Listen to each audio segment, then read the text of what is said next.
আসসালামু আলাইকুম প্রিয় দর্শক ভাইরা,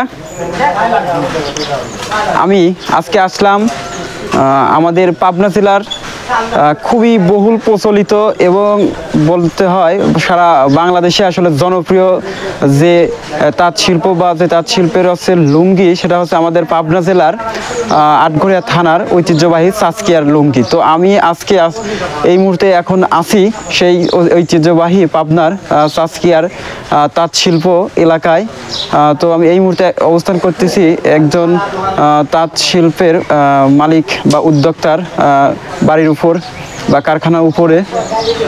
তো দর্শক ভাইরা, আপনারা আসলে আমার এই ভিডিওটি শুরু থেকে শেষ পর্যন্ত দেখতে থাকবেন। আসলে কিভাবে আমরা যে লুঙ্গিগুলো ব্যবহার করি এটা আসলে কিভাবে তৈরি হয়। তো আজকে আমি সেই পুরো ভিডিওটি দেখাবো আপনাদের যে কীভাবে একটি লুঙ্গি তার থেকে বের হয়ে আমরা পরি বা ব্যবহার করি, কিভাবে এটা তৈরি হয়।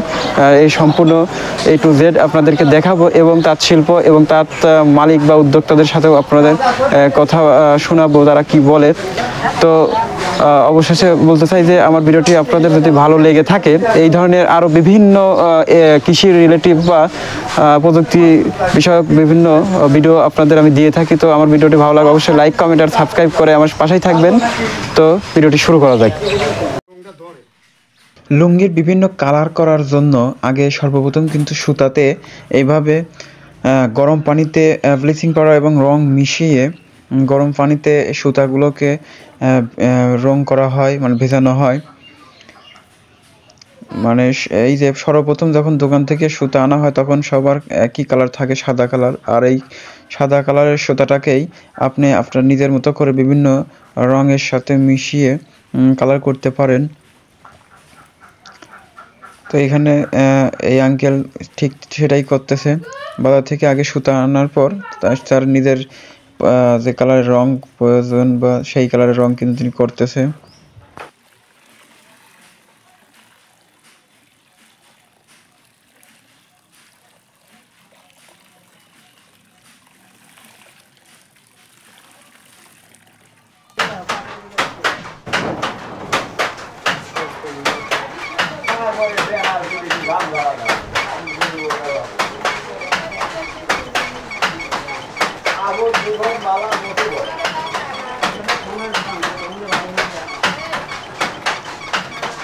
প্রিয় দর্শক ভাইরা, আসলে তাতে ঘরে যে লুঙ্গিটা আমরা আসলে দেখি সম্পূর্ণ কাজটা শেষ হয়, সেই লুঙ্গির কিন্তু প্রথম কাজটা হয় এখানে, সেটা হচ্ছে এই যে চরকাতে সুতা গোছানো। মানে এই যে দেখতে পাচ্ছেন যেভাবে আসলে চরকায় ঘুরতে, মানে এইভাবে চরকায় আসলে সুতা জড়ানোটাই প্রথম কাজ। একটা লুঙ্গি বানানোর প্রথম কাজটাই হচ্ছে এই যে সুতা জড়ানো।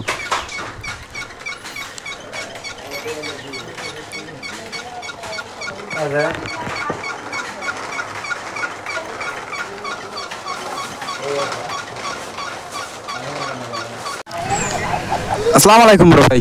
ওয়ালাইকুম আসসালাম ভাইজান, এই যে এইখানে যেটা দেখতেছে আসলে এটা এখানে কি করা হচ্ছে? আপনার মার দেওয়া হচ্ছে সুতায়।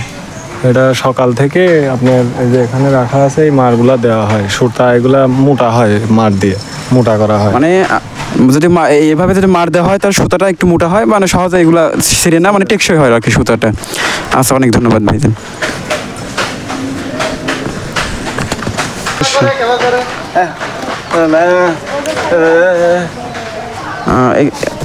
এই দর্শক ভাইরা, আসলে এই বড় ভাই হয়তো বাক প্রতিবন্ধী, এই জন্য কথা বলতে পারছে না। তিনি বলতেছে যে ওই পাশের ঘরে আসলে তাঁত, মানে যেখানে আর কি লুঙ্গিটা বোনানো হয় ফার্স্টে, ওই ঘরটা আছে ওই পাশে। আমাকে বলতেছে যে ওই পাশে ওই ঘরে চলুন, ওই ঘরে চলুন।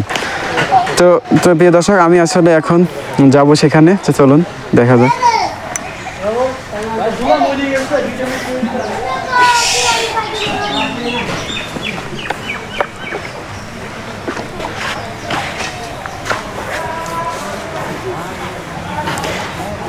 এটা হলো আসলে কাপড়ে মার দেওয়ার যে একটা আপনি যন্ত্র বলেন আর যেটাই বলেন, ব্রাশ বলেন, আসলে এটা সেই বড় ধরনের কিন্তু ব্রাশ। আসলে আপনারা দেখতে পাচ্ছেন যে একটা প্রায় একটা মানুষের সমান এরকম একটা ব্রাশ। আমি জীবনেও এখনো এরকম দেখি না, এত বড় ব্রাশ।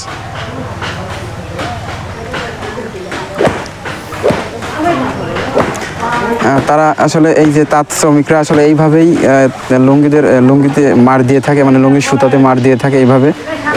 তারা যখন আসলে এই যে সুতা এইভাবে মার দেয়, তারা লুঙ্গির বা সুতার দুই পাশে এইভাবে বড় সড়ো একটি লাঠির মাথায় দুই পাশে দুটো রশি বেঁধে ঠিক এইভাবে কোনো উঁচু কোনো গাছের সাথে বেঁধে এই লুঙ্গির সুতাতে তারা মার দিয়ে থাকে। আর এটা আসলে তাদের প্রত্যেক দিনের কাজ, আসলে এগুলো তারা রেগুলারভাবেই করে থাকে।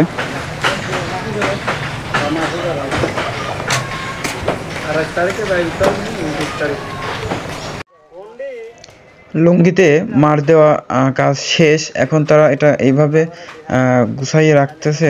আর এইখান থেকেই তারা নির্দিষ্ট একটা মাপে এগুলোকে কেটে তাতে নিয়ে যাবে, আর সেখান থেকে কিন্তু লুঙ্গি কমপ্লিট হয়ে বের হয়ে আসবে।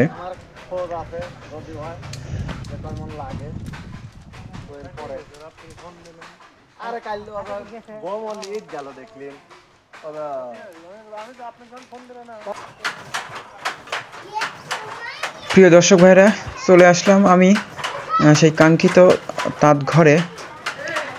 এখানে আপনারা দেখতে পাচ্ছেন দুইজন তাঁত শ্রমিক, তারা কিন্তু কাজ করতেছে। তারা তাদের তাঁতে যে লুঙ্গিগুলো দেওয়া হয়েছে সেটা কিন্তু সেলাই করতেছে। এখানে তাদের এই কাজটা শেষ হয়ে গেলে কিন্তু পুরো একটা লুঙ্গি বা যে কয়টি আসলে লুঙ্গি তাদের এখানে দেওয়া হয়েছে সবগুলো লুঙ্গি কিন্তু কমপ্লিট হয়ে বের হয়ে আসবে। তো এখানে 3টা তাঁত রয়েছে, 3টা তাঁতে 3জন তাঁত শ্রমিক কাজ করে। তারা এখানে রোদ বৃষ্টি ঝড় সর্বদা সবসময় কাজ করতে পারে সেই সিস্টেম করা রয়েছে।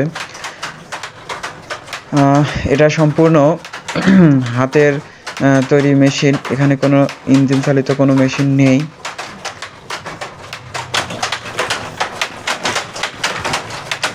তারা প্রচণ্ড গরমের মধ্যেও এখানেই কাজ করতেছে এইভাবেই।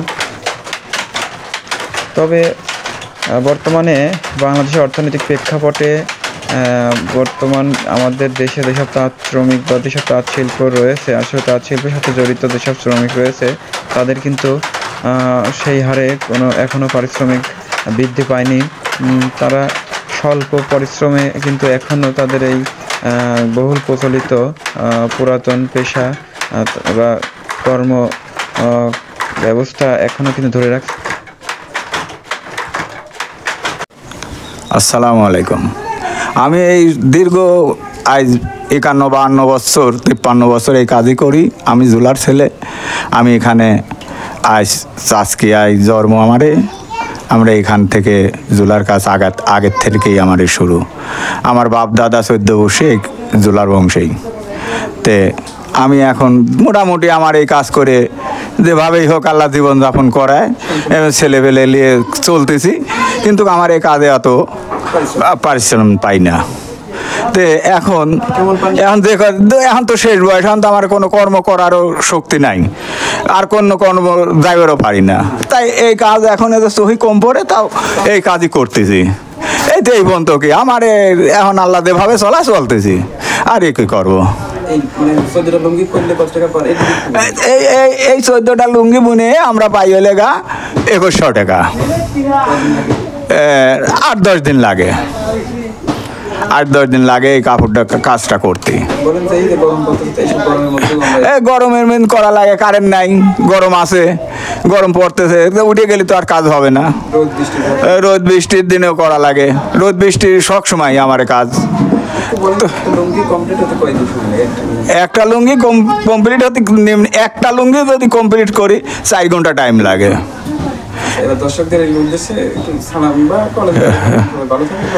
হ্যাঁ, আপনারা সবাই ভালো থাকেন। আসসালামু আলাইকুম। তো প্রিয় দর্শক ভাইরা, আমি এখন কথা বলবো এই তাঁত শিল্পের যিনি মালিক বা যে আসলে দেখাশোনা করে, তো সেই বড় ভাইয়ের সাথে কথা বলবো। আসসালামু আলাইকুম। ওয়ালাইকুম আসসালাম।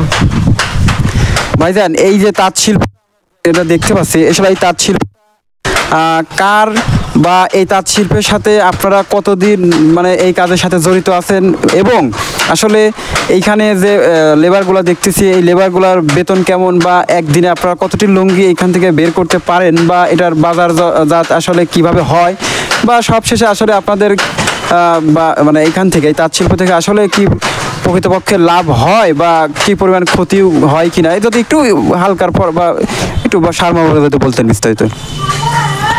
এইটা মানে মেন মালিক আমার বাবা, পাশাপাশি আমিও দেখাশোনা করি।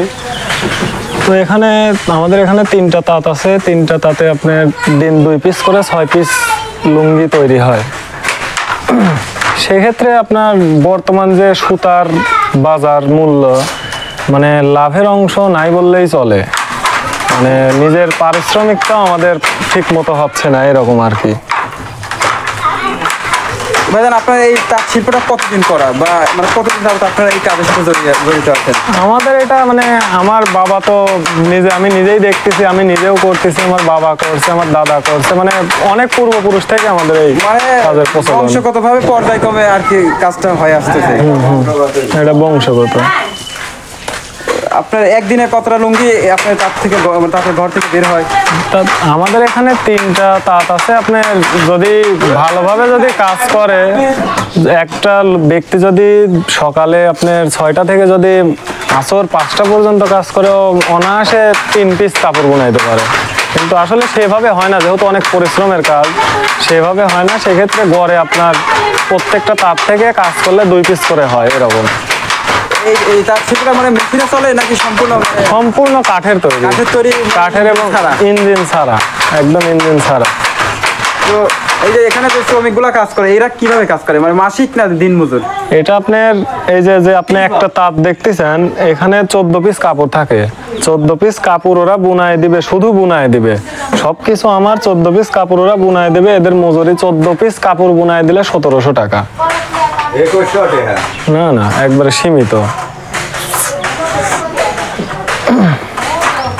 মানে এটা বাজারজাত কিভাবে করেন, মানে এটা বাজারে কিভাবে আপনারা এই লুঙ্গিটা এখানে তৈরি করার পর এটা বাজারজাত কিভাবে করেন? আমাদের যে আতাইকুলা হাট আছে, শাহজাদপুর হাট আছে, বা বড় বড় কোম্পানি আছে, ডিসেন্ট, ক্রিসেন্ট, ইউনিক, আমানত শাহ, আরং, এগুলাতে আমাদের মাল যায়। আমাদের মালটা বেশিরভাগ এখন আরঙে যায়। ব্রাক প্রতিষ্ঠানের যে একটা ওয়েবসাইট, ওখানে যায়।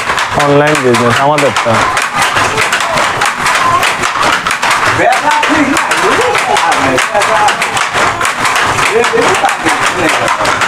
তো ভাইজান, আপনাকে অসংখ্য ধন্যবাদ আসলে আমার সাথে এরকম কর্মব্যস্ততার মাঝেও একটু সময় দিয়ে আমার সাথে থাকার জন্য। তো আপনাকে অসংখ্য ধন্যবাদ। তো আসলে আপনারা এই মুহূর্তেই শুনতে পেলেন যে এই তাঁত শিল্পরা আসলে তারা বংশগতভাবে পর্যায়ক্রমে তাদের এই কি শিল্পটা আসলে তারা ধরে রাখছে। আসলে বর্তমান যে বাংলাদেশের যে বা শিল্প অর্থনৈতিক যে অবস্থা বা পরিস্থিতি, আসলে সেই অনুসারে বর্তমানে তাঁত শিল্পের সাথে যারা জড়িত বা যেসব শ্রমিকরা তাঁত শিল্পের সাথে জড়িয়ে রয়েছে, আসলে বাংলাদেশের বর্তমান প্রেক্ষাপট অনুসারে তাদের পারিশ্রমিক বা তাদের বেতনটা কিন্তু অনেক কম। আপনারা আসলে তাদের মুখে কিন্তু শুনলেন যে আসলে এইখানে তারা 14টা লুঙ্গি যদি রেডি করতে পারে, তাহলে সারা সর্বনিম্ন 1700 থেকে মানে 2100 বা 2200 টাকা আর কি তারা পারিশ্রমিক পায় 14টা লুঙ্গি কিন্তু তৈরি করার পর।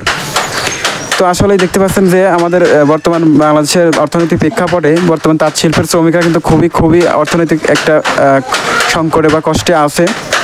আর আপনারা শুনলেন এটা হচ্ছে আমাদের পাবনা জেলার ঐতিহ্যবাহী, যেটা আমাদের বর্তমানে বাংলাদেশে কিন্তু খুবই জনপ্রিয়, যেটা বলে সাজকিয়ার লুঙ্গি। তো প্রিয় দর্শক, আজকে আমি সরাসরি আসলে আপনাদের তাঁত ঘরে এসে দেখাইলাম পুরো ভিডিওটি। তো এই ছিল আজকের আমার প্রতিবেদনটি। যদি আমার ভিডিওটি ভালো লাগে অবশ্যই লাইক, কমেন্ট আর সাবস্ক্রাইব করতে ভুলবেন না। আর এভাবেই আমার পাশে থেকে সাপোর্ট করবেন, যাতে পরবর্তীতে আপনার বিভিন্ন ধরনের কৃষিভিত্তিক বা বিভিন্ন প্রযুক্তি বিষয়ক বিভিন্ন ভিডিওগুলো বা প্রতিবেদনগুলো আপনাদের সামনে তুলে ধরতে পারি এবং দেখাতে পারি। তো আজ এখানেই, ভালো থাকবেন, সুস্থ থাকবেন, আল্লাহ হাফেজ।